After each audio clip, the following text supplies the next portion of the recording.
ఎందుకని అలా పొద్దుగానే మా గ్యాస్ అయితే అయిపోయింది. మా చిట్టిని అయితే ఆడ కూర్చోబెట్టినాం.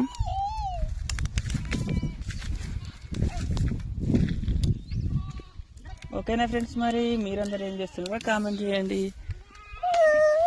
ఇగో మా చిట్టినేమో ఎత్తుకున్నా, మంజులనేమో కట్టెలు ఏరుతుంది. నేనైతే నిన్న వచ్చిన ఇప్పుడు గ్యాస్ అయిపోయింది, కట్టెలు ఏరుతున్నా. ఓకేనా, ఇగో కట్టెలు అయితే ఏరినా. బండి అయితే అక్కడ పెట్టినాం. ఇదైతే కస్తూరి హాస్టల్ అనమాట.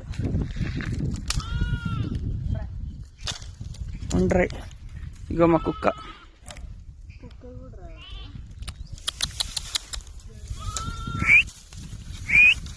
వినిపిస్తలేదు దానికి.